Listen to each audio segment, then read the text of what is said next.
O Abel Souza ele pergunta: se o Lula é tão popular assim, por que o filho dele não se elegeu vereador em 2016 e por que as caravanas eram atacadas sem dó? Bom, não sei qual que é a relação do Lula com o filho dele para vereador, nem sabia que ele tinha sido candidato a vereador, nem nada. Eu sei que ele não conseguiu, supostamente, ele não conseguiu eleger um vereador. Ele conseguiu se eleger 2 vezes presidente da República e elegeu 2 vezes o, o seu sucessor e ainda colocou o Haddad, que é uma coisa triste, no segundo turno, né? Então, se ele não conseguiu eleger o vereador, não sei o que significa exatamente, mas o resto é muito óbvio, né? Sem falar que todo mundo estava dando ele como praticamente ganhador das eleições. A segunda coisa que é, desculpa, Henrique, que eu me distraí. As caravanas foram atacadas sem dó porque a direita é assim, né? A gente precisa se convencer disso. E segundo, que a esquerda não quer responder à altura. A esquerda acha que é uma coisa inacreditável de se constatar que os bolsonaristas vão ser contidos pela polícia e pelo judiciário. É uma loucura isso aí. Em 64, a esquerda também se colocou na perspectiva de esperar as eleições que os militares haviam prometido e que essas eleições iriam colocar o país de volta novamente numa normalidade democrática, né? Eles não reagiram ao golpe de 64, o PCB, e a burguesia dita democrática, né, o João Goulart, o JK, eles também ficaram esperando essas eleições. Numa discussão recente, eu ouvi a versão de que o AI-5, em 68, ele teria ocorrido por conta justamente daquele lampejo de mobilização popular que ocorreu, né, com a passeata dos 100 mil no Rio de Janeiro, e uma mobilização que de fato ocorreu em várias cidades do país. Eu imagino que no próximo período virá à tona essa versão de que se os movimentos populares reagirem ao golpe com a mobilização, isso vai acabar estimulando uma ala direita do golpe a dar uma espécie de um novo golpe aberto no país. Como discutir essa questão, como avaliar essa versão de 68 e atual? Essa é uma tese que é antiga, comum, aparece o tempo todo, né? Uma tese muito capituladora. Ela significa o seguinte, que se você é escravo, você é colocado no tronco, você é chicoteado, você não grita e você fala, sim senhor, você vai ser menos chicoteado. O que até pode ter um fundo de verdade. Quanto menos você reclama, quanto mais você se submete, né? O esforço para submeter você é menor. Só que acontece o seguinte, você não esperneia, você não grita, você não briga, você não vai à rua, você não faz nada, você é chicoteado e não reclama. O que vai acontecer? A sua vida vai melhorar ou vai piorar? Se a pessoa que quer chicotear você percebe que você não reage, ela vai te dar um presente ou ela vai colocar a sua situação, vai tornar a sua vida cada vez pior? Essa que é a contrapartida da tese que o pessoal não explica, né? Quer dizer, se você abaixa a cabeça, você não apanha, vamos dizer assim, ou não apanha tanto.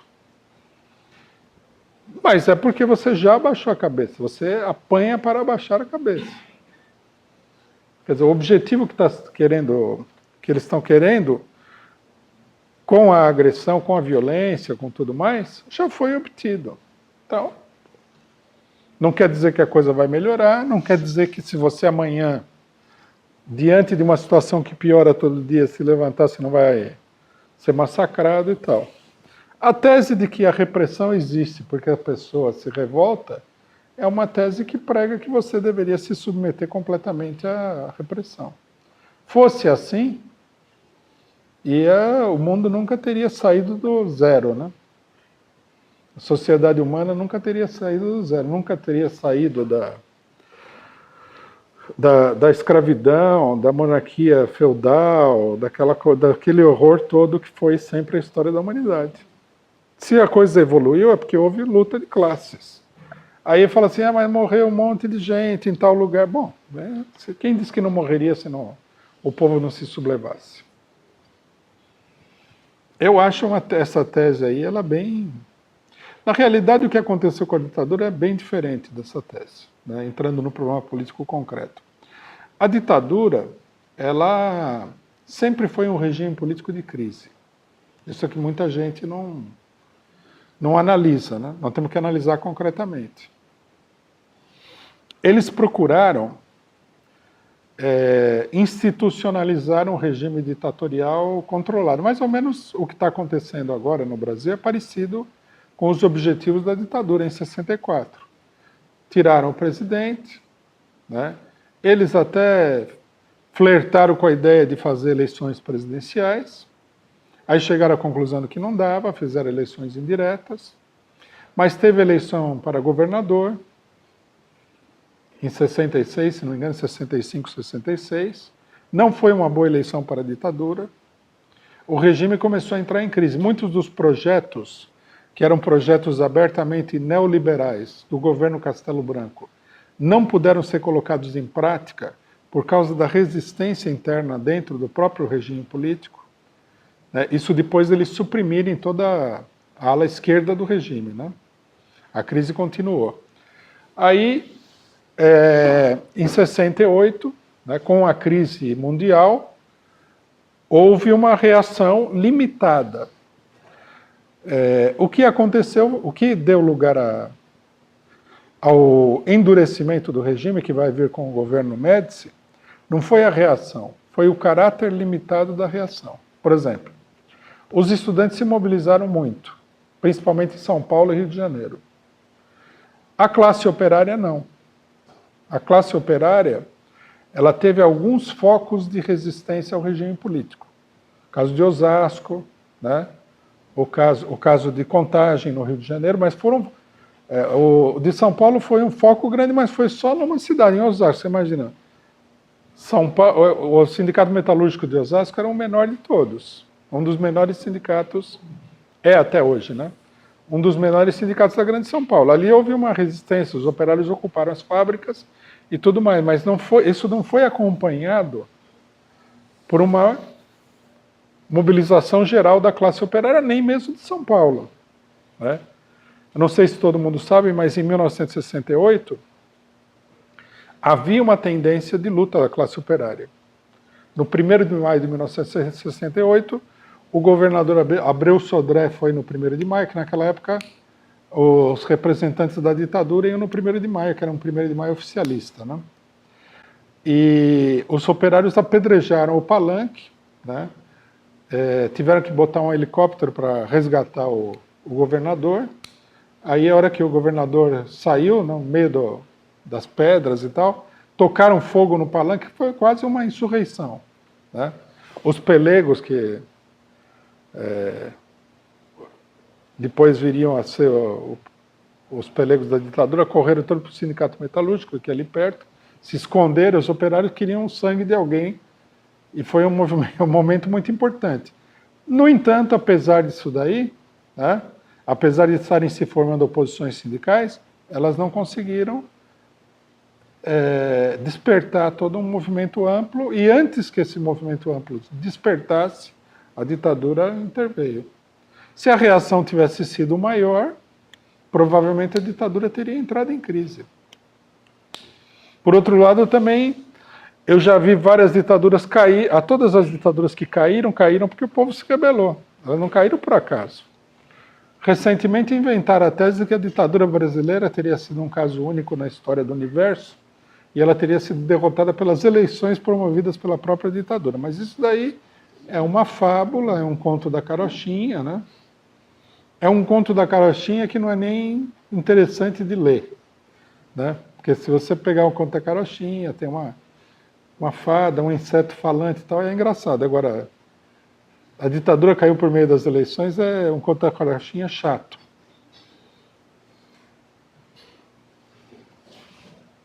Bom, continuar aqui agradecendo o pessoal do Superchat, que chegou mais. Continuando, aqui agradecendo a Elizabeth Novi, Marcelo Novaes, Franklin Limeira, Sebastião Pessoa, Sérgio Nunes, Joanita Mota. Ela pergunta o seguinte: o PT de Haddad está envolvido no sequestro a Lula? Não sei se houve o sequestro. Lula está na cadeia, né? Isso aí dificulta ele de dirigir o PT. Obriga ele a fazer compromissos, a atuar por intermédio de outras pessoas. A vida é complicada, né?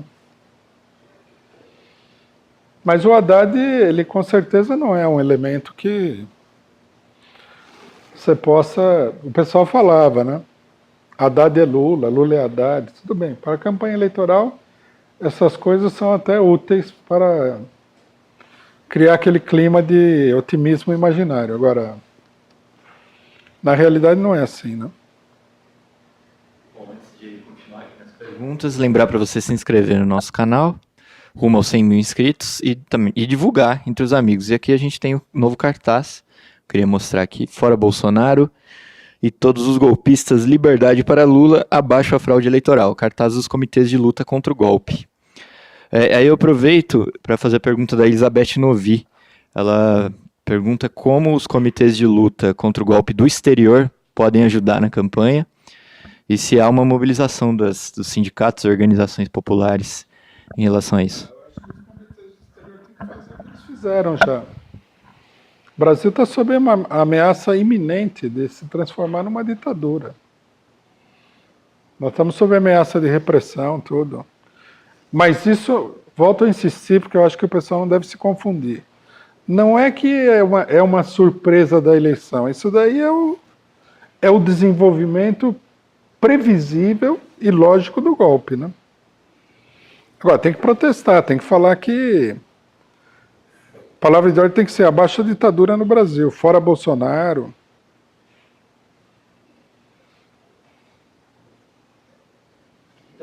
Duas coisas que eu queria falar. Primeiro, convidar aí todo mundo do Rio Grande do Sul, principalmente Porto Alegre e região metropolitana. A gente vai estar realizando hoje a conferência estadual do Partido da Causa Operária, né? Convidar quem estiver assistindo aqui na rua Felipe Camarão 510, no bairro Bonfim, em Porto Alegre. Então, quem tiver interesse, os companheiros aí que já foram mobilizados, puder convidar mais pessoas a participar da atividade, né? A gente vai estar debatendo aquilo que a gente deliberou na conferência no final de semana passado.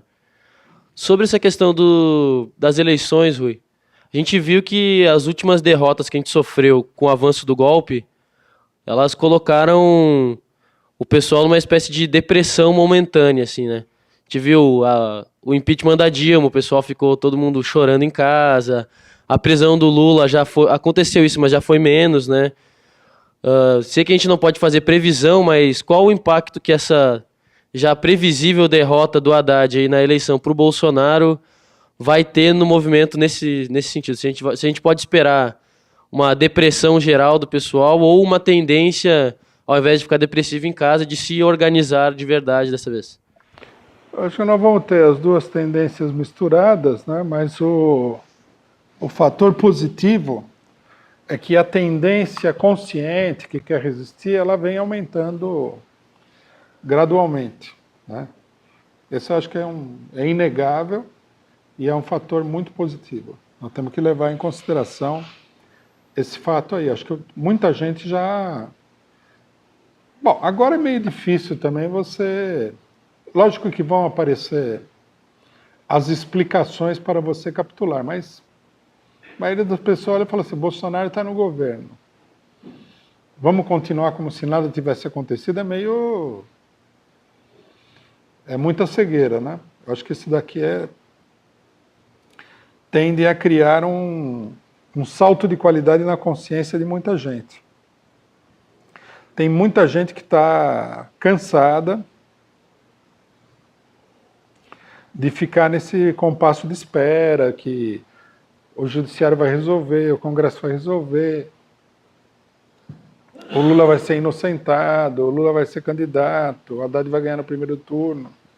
Acho que tudo isso daí acaba se desmoralizando de uma maneira muito profunda, né? Eu vi aqui no chat um cidadão falando assim, ninguém mobiliza nada e tal, o PCO mobiliza 500 pessoas. O problema aqui, que precisa cair na realidade, é o seguinte, não é quantas pessoas o PCO mobiliza, apesar que o PCO mobiliza bem mais de 500 pessoas, mas enfim. O problema é o que é necessário fazer, né? Tem gente que não consegue conviver com a lógica.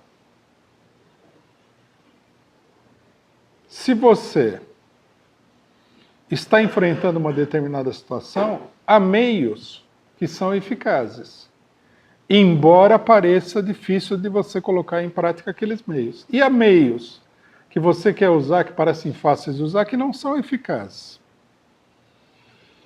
Então, por exemplo, não adianta você, diante de um incêndio, tendo uma lata de gasolina do seu lado e a água estando a 500 metros de distância, 1 quilômetro, você fala, vou jogar gasolina porque é mais fácil. Não vai apagar o incêndio. A pessoa precisa ser lógica. O que nós temos dito é uma coisa simples, não tem nada a ver conosco. A eleição não vai parar o processo golpista. Nós falamos isso desde antes. É uma coisa, inclusive, óbvia. É preciso resistir. Daí alguém vem e fala assim, é muito difícil resistir. Bom, então, o que eu posso fazer? Né? Resistir é o caminho. Se você tiver aí com uma determinada doença, existe um remédio adequado para aquela doença. Não adianta você tomar outro porque é mais barato. É simples assim. Se é muito caro, você fala, bom, vou arrumar o dinheiro para comprar, sei lá. Agora, não fazer nada porque é difícil, fazer outra coisa porque aquilo que é uma solução parece complicado de fazer, é ilógico, é escapar completamente da lógica, né? Aqui não existe muita alternativa. Não adianta pedir para os juízes para isso e aquilo. Eu até esqueci de falar. Apareceu uma notícia de que o PSOL entrou com um pedido para proibir o WhatsApp. Assim, né?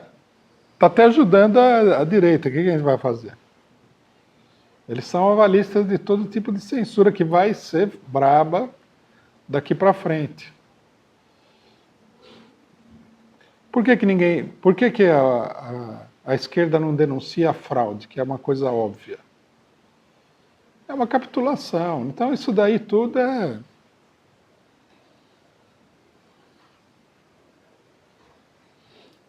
como é que se diz? É um contrassenso.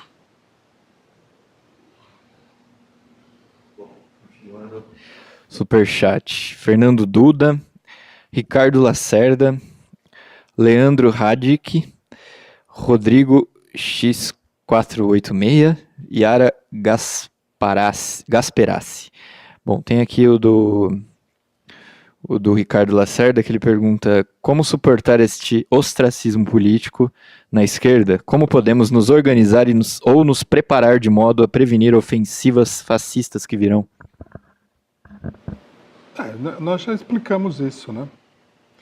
Uma medida imediata e emergencial é formar comitês de autodefesa nos principais movimentos. Não é difícil de fazer isso daí, né? Você está aí num sindicato, chama uma assembleia, né? Alerta o pessoal, coloca no boletim do sindicato, fala do perigo, chama o pessoal a se organizar, estabelece um sistema de comunicação para defender trabalhadores numa determinada fábrica, para defender o próprio sindicato, um local de trabalho qualquer. Na universidade é a mesma coisa. Quer dizer, é preciso estimular e organizar a solidariedade das pessoas contra as agressões da extrema-direita que vão aumentar. Isso aí não tem nem dúvida. É preciso fazer isso daí imediatamente. Nós estamos propondo fazer, juntamente com a Conferência Aberta de Luta contra o Golpe, um encontro dos comitês para organizar a autodefesa. Tem que ser, isso daqui, ó, também, o pessoal acha que vai resolver no voto, não vai resolver no voto. Tem que se organizar, senão vai apanhar, esse que é o problema. E apanhar vai ser até bom, até gostoso. O problema é se arrancarem um pedaço, matarem. Tem que pensar nisso daí, não adianta ficar vivendo no mundo da fantasia. Pergunta do Leandro Radic. Considerando a possível situação de consolidação do golpe, Lula, um político que autodeclara-se moderado, morre como revolucionário na medida em que, preso e censurado, é impedido de transformar a realidade social do país? Bom, o Lula continua sendo uma contradição aberta do golpe, né? Primeiro, nós temos que fazer propaganda insistentemente de que todo o cenário político que está colocado aí é fantasioso na medida que o Lula foi impedido de concorrer às eleições. É para desmoralizar a manobra institucionalizadora do golpe, vamos dizer assim. Segundo, é preciso retomar, né? Retomar, que eu digo num sentido amplo, porque nós, por exemplo, em momento nenhum nós abandonamos essa campanha. A campanha pela libertação do Lula. Quem acha que o Lula é uma pessoa importante deveria se preocupar ainda mais agora. Porque a situação, ao invés de melhorar, piorou. Quer dizer, todo mundo achava assim, a situação vai melhorar, o Lula vai sair da cadeia. Agora todo mundo está olhando o panorama político e está achando que não é bem assim. Então é preciso sair às ruas pedindo a liberdade do Lula. Isso sem falar que, ocorrendo a vitória do Bolsonaro, ele está até ameaçado fisicamente dentro da cadeia. Vai saber o que vai acontecer. Não adianta vir com essa história de que tem protestos internacionais e tal. Isso aí não vai mudar nada. Já vi muita gente importante, muito protesto internacional, e o cidadão lá se deu muito mal na cadeia. Nós temos que... Inclusive, a campanha é uma forma de proteger o próprio Lula, né? Então, acho que não pode brincar com isso daí. Boa tarde, Rui. Eu queria perguntar para você, eu queria que você comentasse, na realidade, né, a respeito até a direita da Europa não está engolindo o Bolsonaro, né? O Bolso não está sendo engolido lá. E até as revistas imperialistas aí de economia estão dizendo que se o Bolsonaro entrar vai ser um desastre na economia. Eu queria que você comentasse isso aí. Bom, primeiro eu acho que a gente tem que tomar cuidado, porque nós estamos no mundo da política. O mais raro é a pessoa falar exatamente o que pensa e ser honesto, né? Bolsonaro, nós temos que entender primeiro o seguinte: Bolsonaro não era o candidato preferencial da direita, dos golpistas, que acham que ele é um candidato de risco, mais difícil de controlar, né? E tudo mais. Então, eles prefeririam um candidato mais, vamos dizer assim, mais responsável. Mas eles foram obrigados a aceitar a candidatura do Bolsonaro, porque a maior parte da burguesia, a maior parte, não é o setor mais importante, mas a maior parte da burguesia já tinha se passado para o lado do Bolsonaro. Eles não conseguiriam operar uma vitória de um outro candidato não havendo consenso nesse sentido. Então agora eles apoiam o Bolsonaro. O The Economist, que publicou uma matéria muito dura contra o Bolsonaro, no momento em que eles achavam que era possível ainda virar a situação contra o Bolsonaro, já tirou uma outra matéria falando que, bem assim, a Haddad não vai ganhar, o Bolsonaro é esquisito, vão ter que ver o que fazer, mas o fato é que eles estão aceitando o Bolsonaro. Eles vão agora tentar colocar o Bolsonaro na linha, exatamente do jeito que eles querem, etc. e tal. Só que acontece que, Com o Bolsonaro, com o Mourão, a gente já viu as figuras em ação. Esse negócio pode desandar. É como eu falei, a operação, num certo sentido, ela é muito artificial. Ela tem ares de verdade, porque a esquerda encobriu a capitulação. Né? Por exemplo, se o Lula tivesse mantido a candidatura dele, isso aqui estaria em uma crise absoluta. E teria sido de longe a melhor política. Então, tem um certo ar de verdade, mas vai haver aí uma situação de crise que eles vão ter que controlar, provavelmente através da repressão.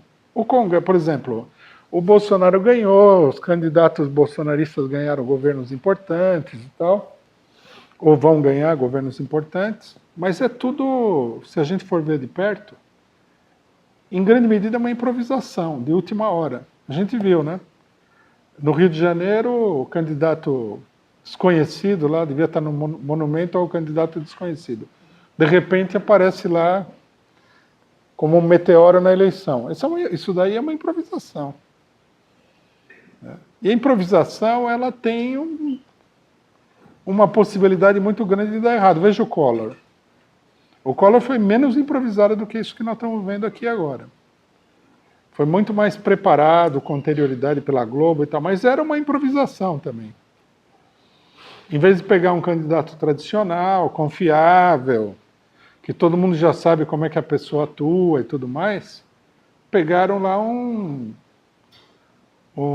cometa político, né? Que era o Fernando Collor de Mello. Bom, chegou na metade do mandato, ele e a burguesia trombaram de frente. Ele não teve a capacidade de administrar as contradições no interior da burguesia, porque ele era um candidato improvisado. E aí deu uma crise e o governo caiu. Né? Caiu em grande medida por causa das contradições internas da burguesia. Se isso acontecer com o governo Bolsonaro, é uma possibilidade, não digo que é a possibilidade maior de todas, mas é uma possibilidade, a burguesia vai querer já rapidamente se postar como alternativa ao Bolsonaro. Aí vocês vão ver o Estado de São Paulo, que hoje tirou um editorial falando mal do Bolsonaro, falar, a gente já falou que isso daí era uma loucura e tal, não dá certo, precisa de um candidato responsável, razoável. Eles estão se procurando, é como se diz, né, no jargão político, eles estão se credenciando como oposição, inclusive o imperialismo. E, num certo sentido, embora eles tenham apoiado o Bolsonaro e eles sejam os grandes responsáveis, eles deixaram um álibi, uma pontinha de álibi. Porque a gente vê que os setores mais importantes do PSDB não estão apoiando o Bolsonaro, abertamente. Nem do MDB também não. Está na hora H, aparece lá PSDB, MDB, o Fernando Haddad, o PT, forma a Frente Democrática, tira o Bolsonaro, põe o Mourão, sei lá. Né? E essas coisas tendem a se repetir muito na política, né? Então eu acho que a gente tem que ver essas declarações de que o pessoal não é a favor do Bolsonaro com um certo relativismo. Eles são e não são. No momento é Bolsonaro, não tem alternativa. Eles vão tentar ver se dá para levar com o Bolsonaro. Se não der para levar de jeito nenhum, vai ter uma crise. E se tiver uma crise, ele já tem um plano para a crise. Nós, por outro lado, né, para não falar só nos planos deles, nós temos que ter o plano de botar o governo em crise imediatamente, enfrentar o governo, impedir ele de colocar em ação todos os instrumentos que ele tem contra a classe operária, não ficar esperando. Bom, tem uma pergunta do Superchat que é parecido com esse tema, só vou registrar aqui, do Rodrigo X486. Ele fala: os últimos acontecimentos envolvendo o bolso provam a farsa que é essa eleição. Poderia isso ser uma tentativa de colocar o Alckmin novamente no páreo? O negócio como é que se diz? Caixa 2, de impugnar o Bolsonaro, essa coisa toda? Não sei, aconteceu agora, né? Aparentemente, isso daí pode ser várias coisas. A gente tem que esperar um pouco a poeira sentar para ver claramente. Pode ser o seguinte: o pessoal levanta o negócio do Caixa 2, já o pessoal do Ciro Gomes entra com a impugnação do Bolsonaro, os banqueiros e outros lá chamam o Bolsonaro e falam assim, ó, tá vendo isso aqui? Tem duas possibilidades. Uma, você faz tudo o que a gente quer e isso aqui desaparece. Você continua querendo ser independente e a gente vai levar isso aqui adiante. Bom, aí o que vai acontecer? Ele vai ceder? Não necessariamente.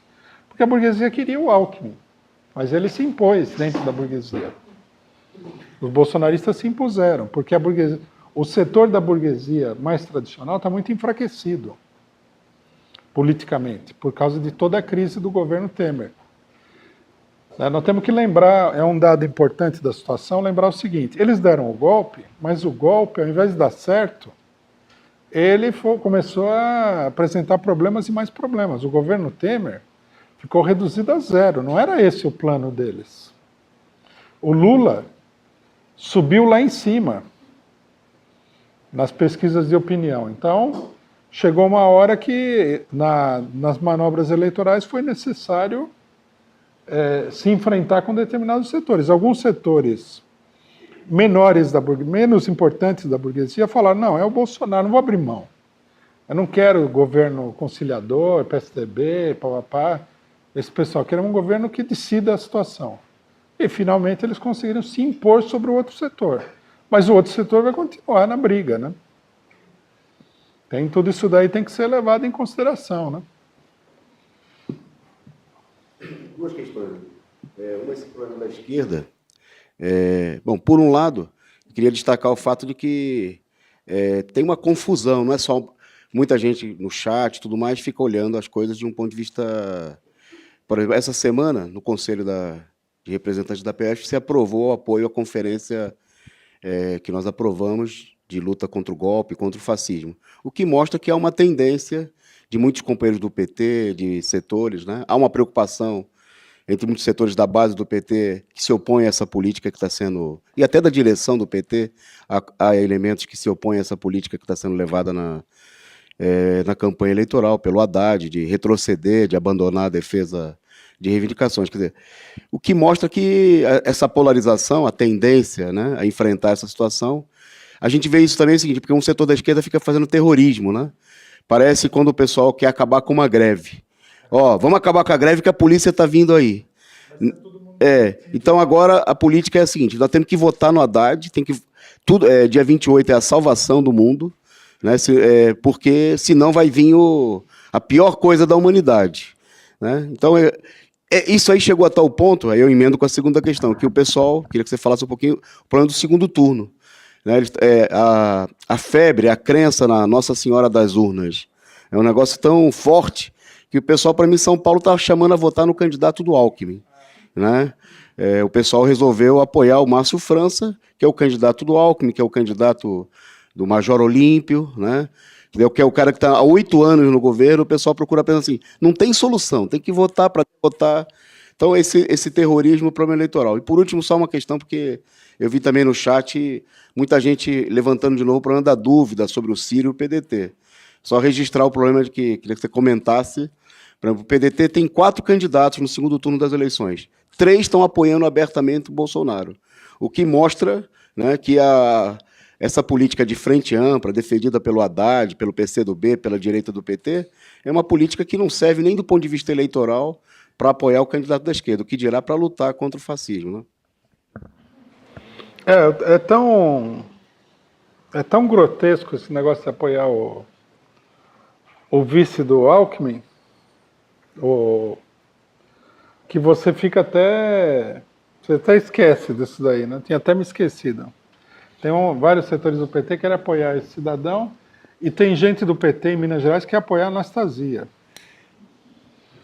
Isso daí eu acho que o mais importante não é simplesmente você criticar isso daí, é mostrar como o desnorteamento político tomou conta no segundo turno da eleição.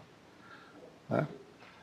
Eu acho que o que nós temos que dizer aqui é o seguinte, alguns setores sempre tiveram essa política de apoiar esse pessoal. O próprio Haddad declarou, Se fosse Bolsonaro e Alckmin, votava no Alckmin. Então, quer dizer, tem um setor do PT que já estava preparado para esse tipo de política, de votar na direita contra o que seria a extrema-direita. Então, isso daí mostra que eu acho que o importante aqui, que nós temos que entender, é o seguinte: isso daqui não é uma coisa isolada, é uma estratégia política.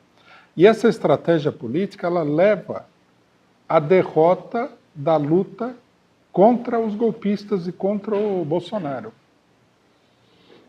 A luta não será vitoriosa do lado alimentando ilusões nos golpistas.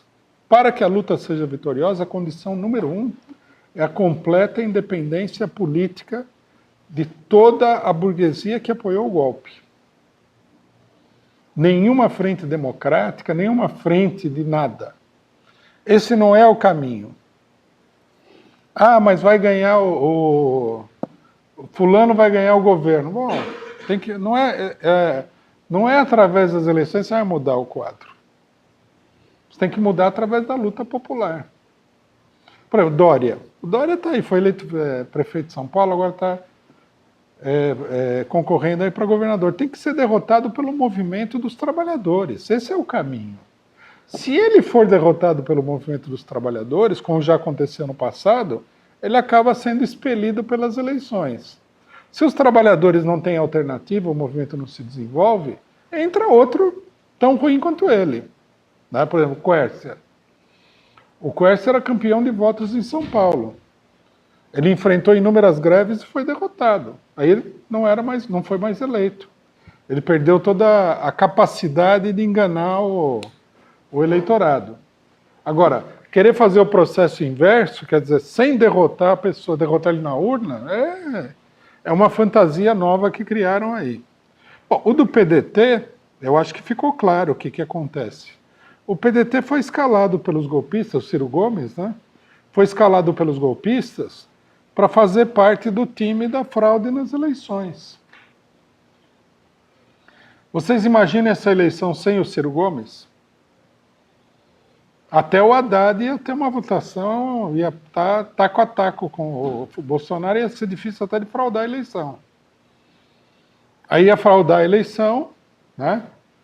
Ia ficar mais desmoralizante, mesmo com toda a propensão direitista do PT e do Haddad, ia ficar muito mais desmoralizante, porque a eleição foi ganha por um focinho, então era um negócio complicado.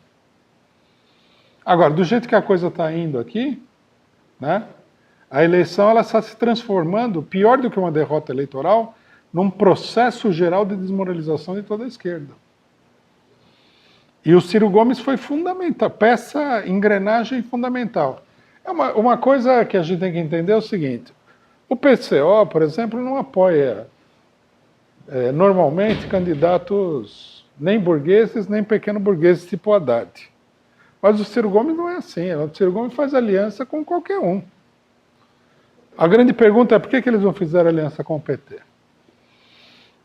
Seria o mais normal. Ele não sabia que o PT tem mais voto que ele? Se ele não sabia, ele era a única pessoa no Brasil que não sabia, né? Então, natural, se ele fosse uma pessoa que quisesse a vitória das forças progressivas e lá, seria se aliar imediatamente com o Lula ou depois com o Haddad. Mais ainda com o Haddad, que já é mais direitista, moderado e tal. Ele não fez nada disso, sabendo que ele não ia ganhar e que, portanto, o único papel dele na eleição era dividir os votos do PT. Por que ele fez isso daí?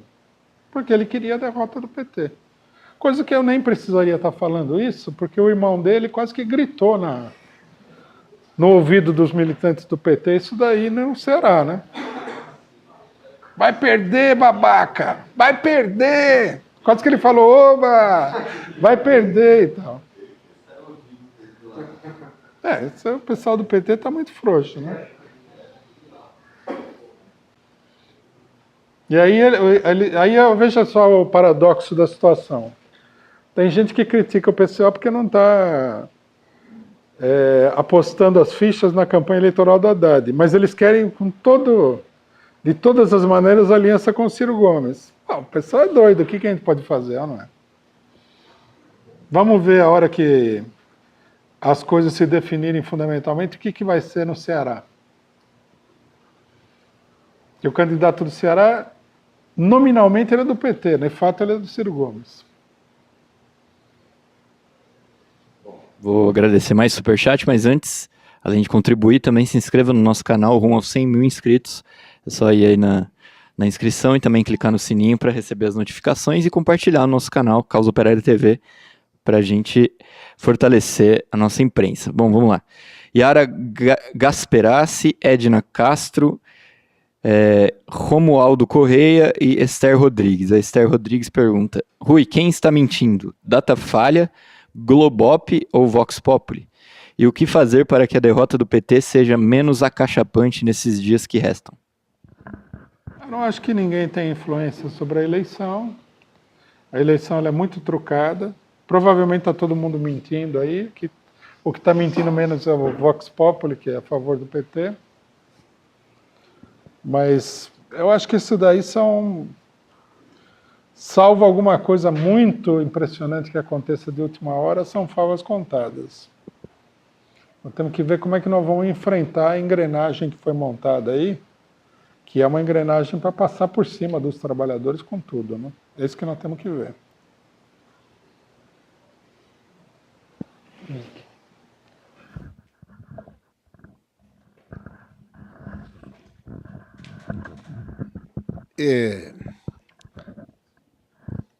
Análises passadas, dizia o Rui, que plano do imperialismo era não só exterminar Lula, exterminar PT e exterminar PMDB também, né?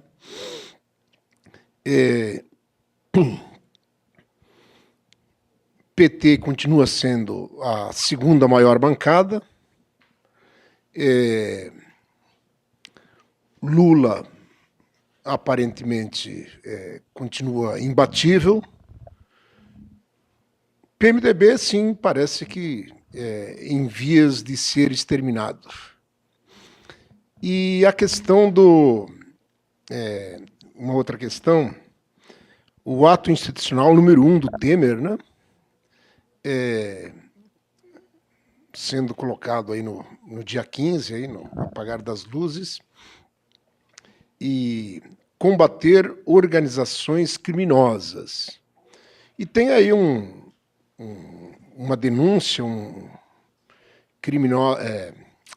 processo, né? Se não me engano, Brasília, né?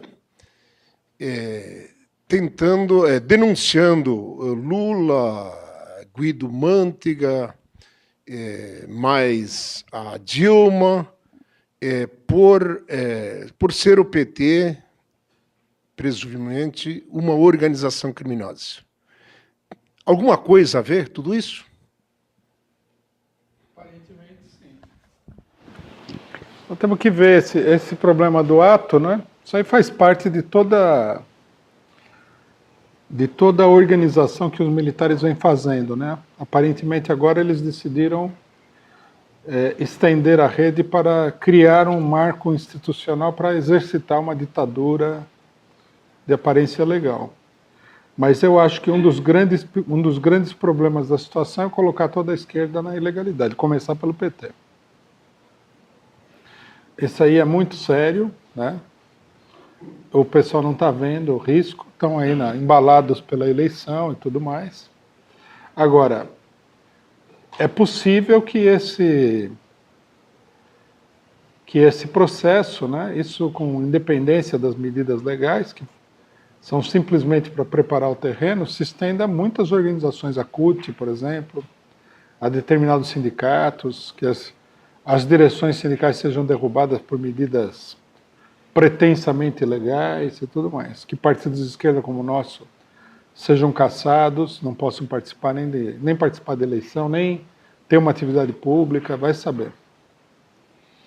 O perigo é grande, né? A movimentação dos militares é altamente suspeita, né? essa legislação também. É uma legislação meio confusa, meio ambígua, mas ela dá aquela aparência tenebrosa, né, de atividade sinistra dos militares. Vamos ter que acompanhar aí, né, para ver como é que as coisas vão se desenvolver. Enquanto isso, nós temos que investir na mobilização, na denúncia, na propaganda, na agitação, na mobilização. Não tem muita alternativa.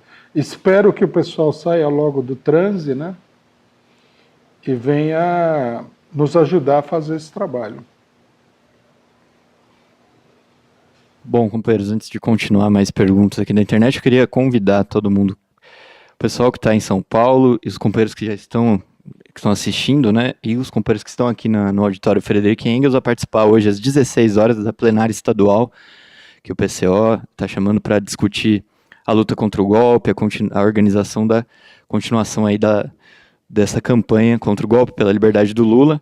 Eu aproveito também para novamente mostrar o cartaz Fora Bolsonaro e todos os golpistas, liberdade para Lula, abaixo a fraude eleitoral. Os cartazes dos comitês de luta contra o golpe. Então vocês estão convidados a participarem aqui no CCBP, Rua Serranos 90, a plenária estadual de São Paulo, às 16 horas, e também essa plenária vai acontecer em todos os estados onde o PCO está organizado, então você pode se informar também na nossa imprensa, os locais e horários das plenárias estaduais. Bom, a próxima pergunta da internet é a seguinte, do Romualdo Correia, que também contribuiu com o superchat.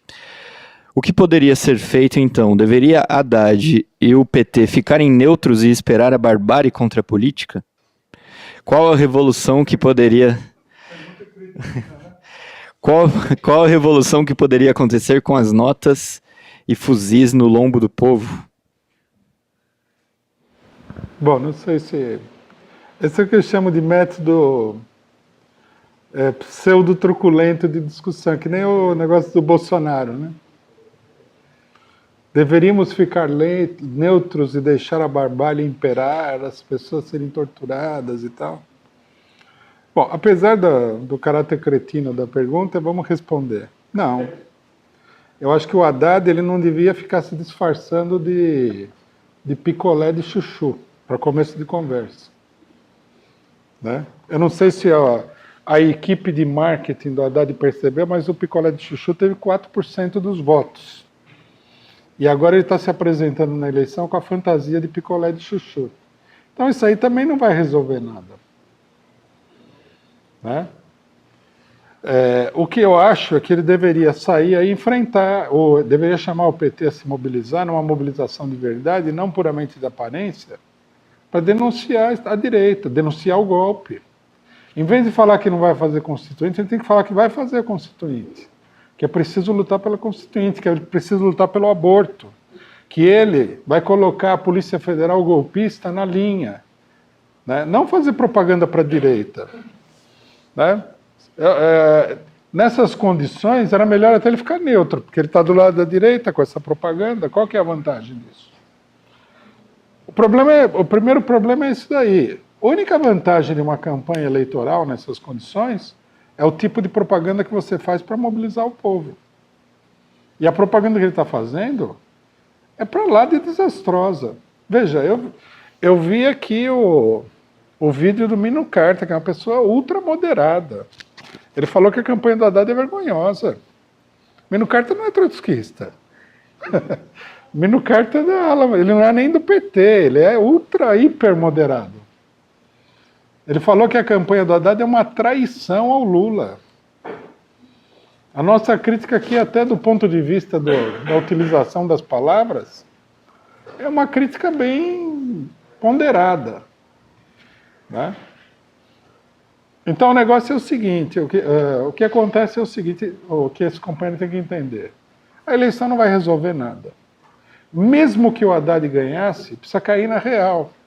O regime político está todo dominado pela direita. O que ele ia fazer?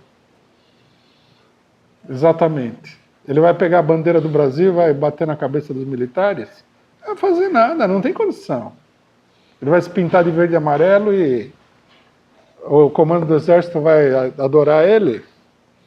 Ele tem que perguntar para o Dias Toffoli o que o Dias Toffoli está fazendo lá, andando com um general a tiracolo lá. Por que ele não vai sozinho?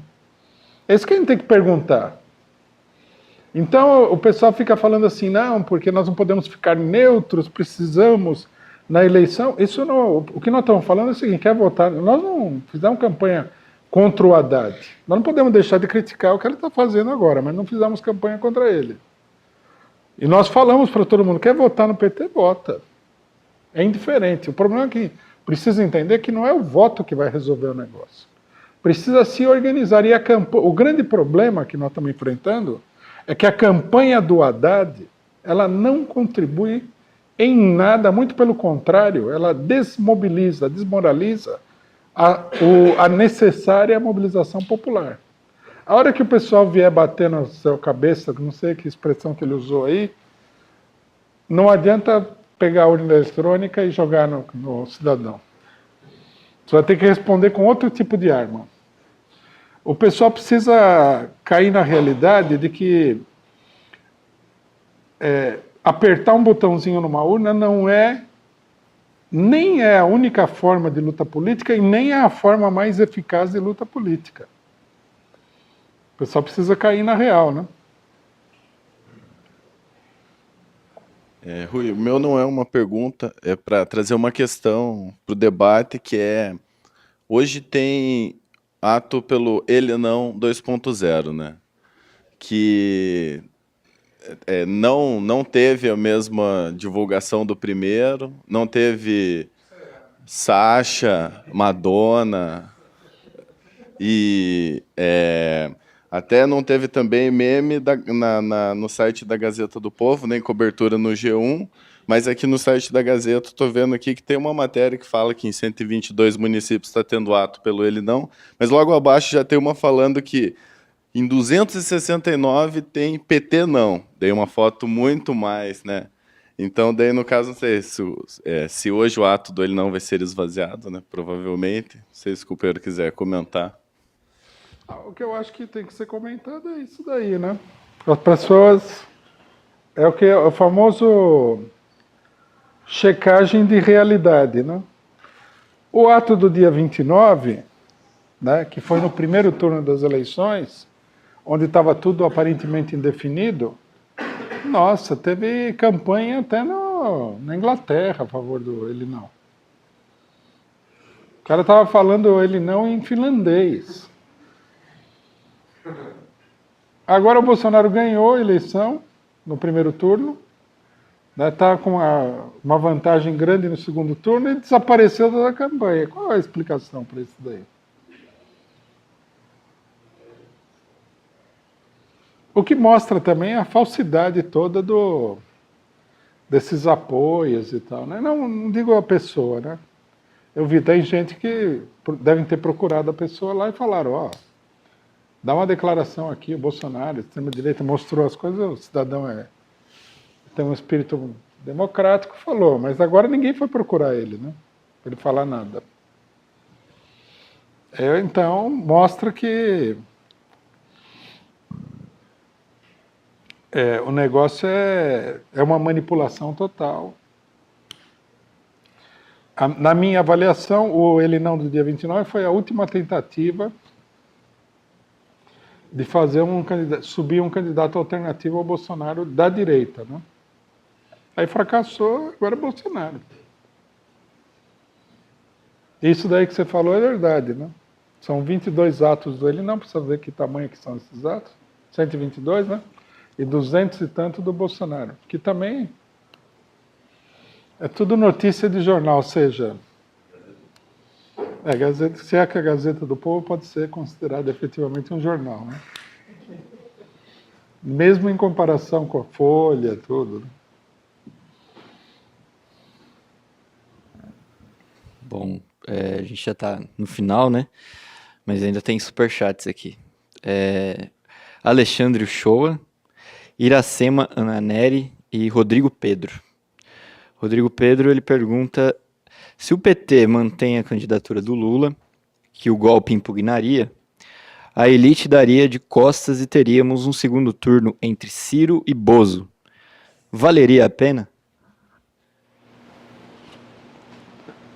O problema é o seguinte, ó, ficaria não é um problema, é que você vê, é interessante a maneira como a pessoa raciocina, é só a eleição, votou, ganhou, votou, ganhou, votou.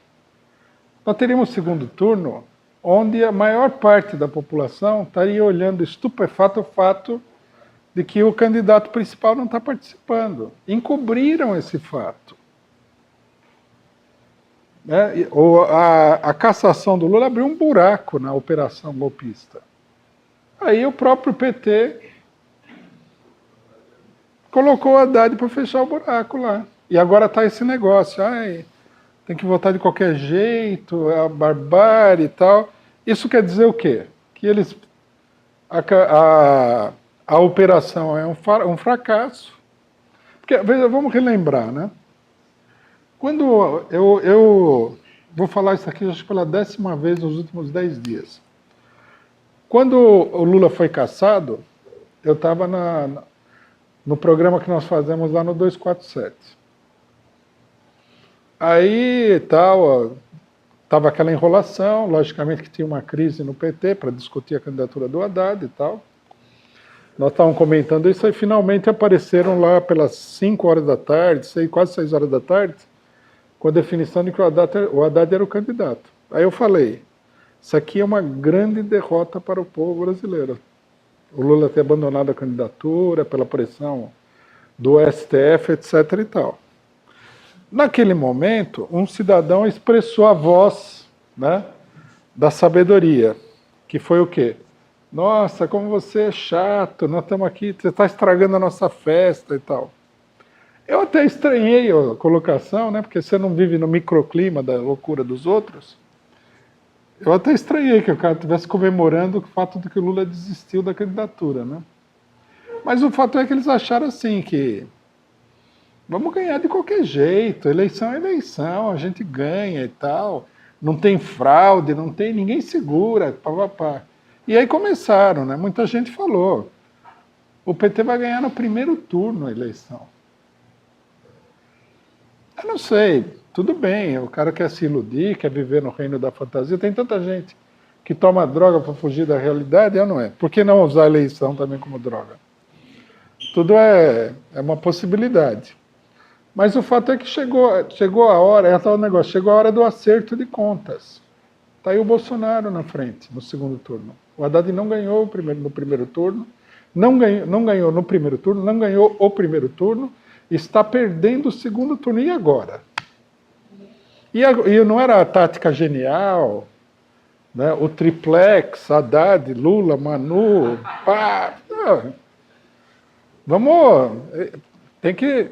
Em algum momento o pessoal tem que parar de enganar a si mesmo e os outros e olhar a realidade de frente, pô. Não está dando certo com o pessoal. É simplesmente isso, tem que adotar uma outra política. Não é só olhar, então se não perdesse o Haddad, ia perder o Ciro Gomes. Não, sei lá. Que importância tem isso daí em última instância? O fato de que o Lula não concorresse à eleição seria uma impugnação da eleição. Ficaria claro. A conclusão seria o seguinte, esse cidadão ganhou a eleição porque isso aqui é uma fraude. O outro não concorreu, impediram ele de concorrer. Ajeitaram a eleição para ele ganhar, é isso que está acontecendo. E aí o pessoal continua com isso.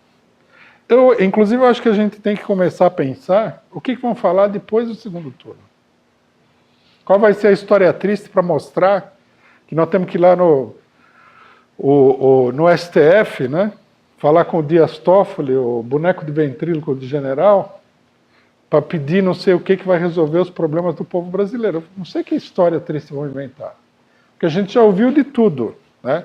É chato eu repetir, isso daí é cansativo, mas não vai ter golpe, o Senado vai votar contra o golpe, o Lula não vai ser condenado, nós vamos conquistar as eleições diretas agora, porque o povo quer eleições diretas, daí na eleição direta a gente elege alguém, deixa a Dilma de lado, o Lula foi condenado, mas não vai ser preso, foi preso, mas não vai ficar na cadeia, aí o Lula não vai ficar na cadeia, mas vai ser presidente na maior, não precisa de lutar por ele.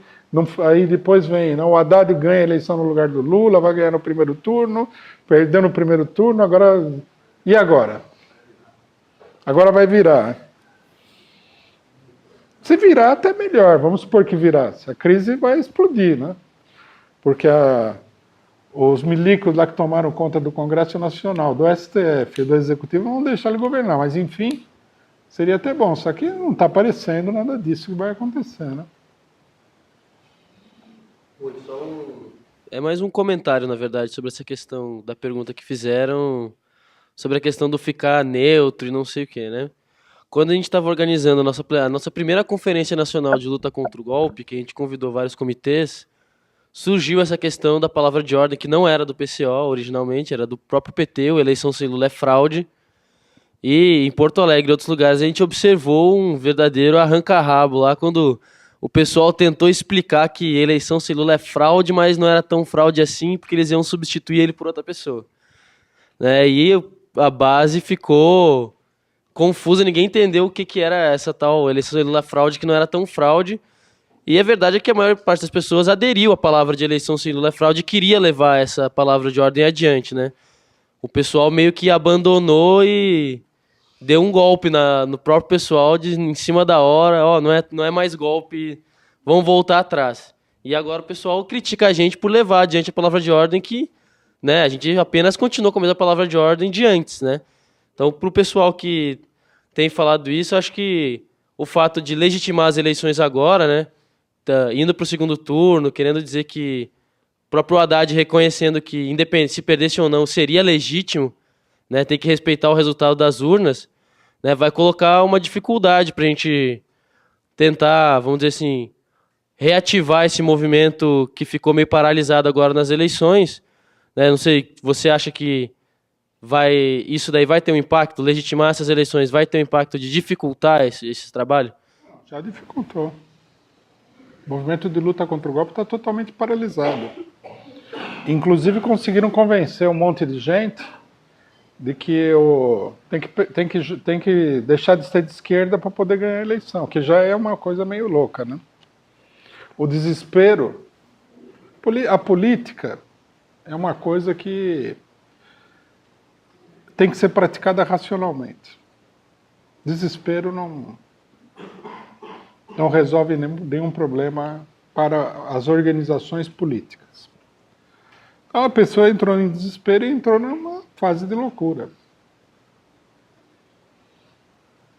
Qual é o sentido de você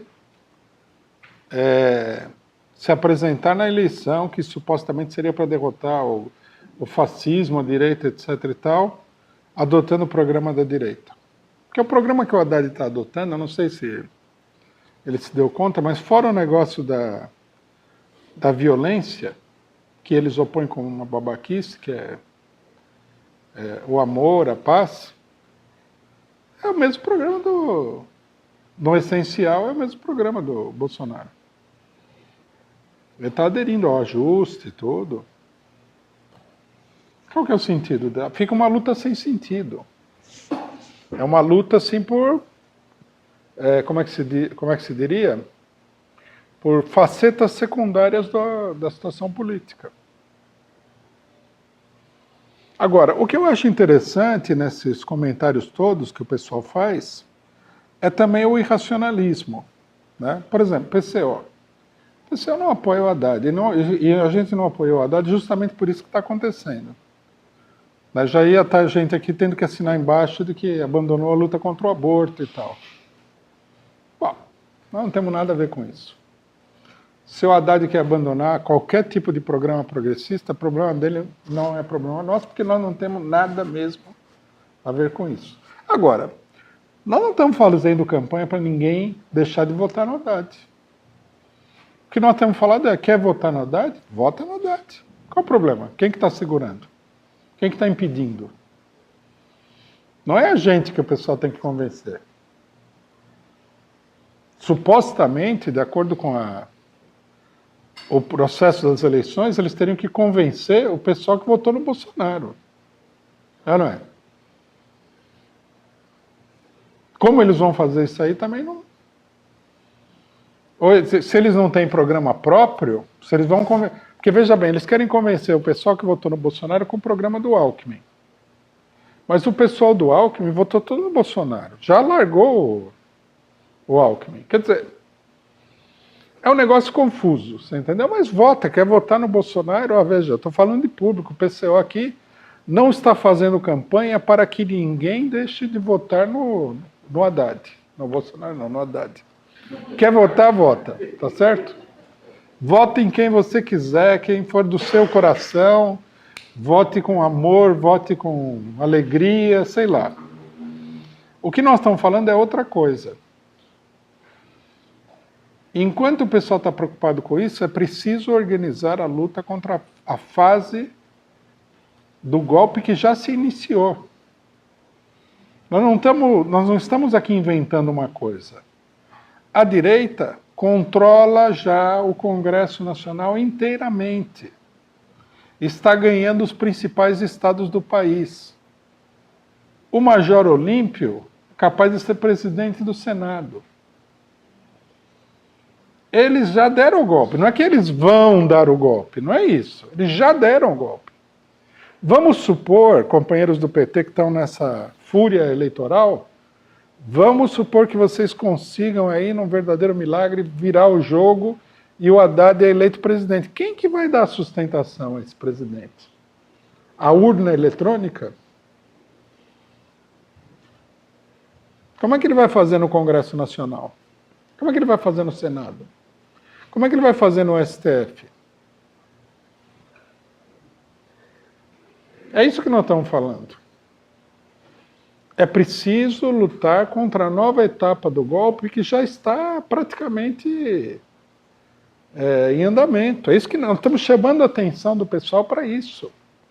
Aí alguém fala, não, mas nesse momento é preciso se concentrar nas eleições. Falso. Porque se o pessoal... Nós, por exemplo, propusemos que durante as eleições se convocasse o Congresso do Povo. Se tivesse sido convocado, a mobilização popular, ela daria também um entusiasmo para as eleições. Era preciso se confrontar com a direita. Nós temos uma política de confronto com a direita. Nós, por exemplo, o pessoal deveria explicar para a gente o seguinte, qual é o único cartaz que existe no Brasil que fala fora Bolsonaro? É dos comitês de luta contra o golpe. Cadê o PT?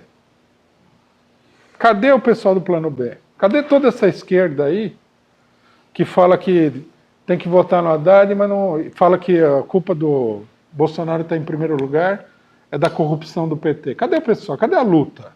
Cadê a tentativa de mobilização popular? O pessoal está discutindo o WhatsApp. Estão querendo tirar o WhatsApp de circulação nos últimos dias da eleição. Esse é o grande truque. E depois, o que eles vão fazer? Vão matar a direita com o WhatsApp? Precisa ser mais realista, pô. Primeiro que nós não estamos atuando contra nem a eleição do PT, nós simplesmente estamos dizendo que isso aí não vai resolver, é a única coisa que nós estamos dizendo. O pessoal devia ser mais realista. Eu acho, inclusive, pelo nível de crítica que a gente tem ao PT e as loucuras que foram feitas até agora, que nós temos uma atitude ultra diplomática com o PT. É uma atitude até carinhosa. Porque se fosse para a gente se deixar levar pelas emoções, a gente estava aqui num ataque feroz contra o que o PT está fazendo. Nós estamos chamando a atenção que tem que lutar pela liberdade do Lula. Uma parte inteira do PT abandonou o Lula na cadeia, pô. E os outros? E o Zé Dirceu? Que o pessoal não queria nem defender. Então vamos ser mais realistas. A pessoa não pode perder a cabeça por causa de uma eleição. Né? Bom, num certo sentido, eu entendo. Isso daí é um problema da experiência política. O pessoal foi educado durante tanto tempo nesse negócio babaca do voto, que eles realmente, né, têm que passar por uma experiência importante. Eles vão aprender, estão aprendendo, na verdade, já deveriam ter aprendido que o voto ele é controlado pela classe dominante. Ele não é uma coisa livre, onde a pessoa vai para azul, naquele sonho, né? Nuvens cor-de-rosas, tá? Toca música, a pessoa entra na urna, aperta o botãozinho. Não é assim. É a fraude, é o controle dos currais eleitorais, é a grana, é a fraude da própria urna eletrônica, né? Na conferência aqui, por exemplo, um companheiro nosso que faz pesquisa falou que ele fez pesquisa 3 meses antes da eleição e o nome da maluca lá da cobra, como é que é o nome dela? Janaína Pascoal, ele estava fazendo pesquisa para deputado federal estadual em São Paulo. Em 3 meses, nenhuma única pessoa citou o nome da Janaína Pascoal. Pessoa que teria tido 2 milhões de votos. Agora, fala para mim, qual que é a possibilidade estatística de que você esteja fazendo uma pesquisa e a pessoa que teve 2 milhões de votos nunca seja nem mencionada? Qual a possibilidade? Nenhuma. É impossível. Bom, isso sem falar em Minas, que garfaram na maior a eleição da Dilma. Pô, o pessoal tem que abrir o olho. Isso aqui não é uma brincadeira. Olha o povo contra o qual nós estamos lutando. Olha esses generais aí.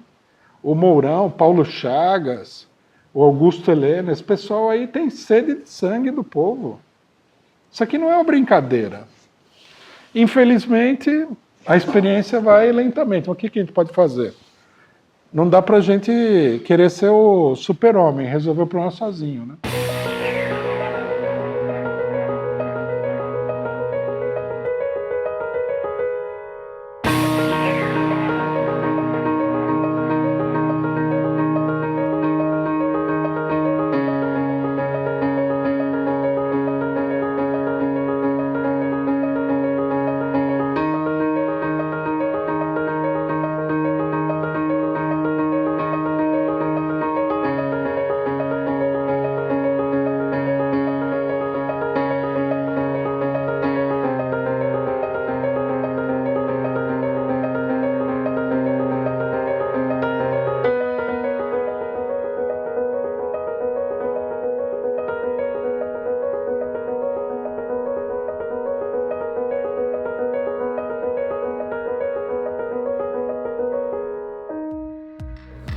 Por isso, nós precisamos montar uma poderosa imprensa.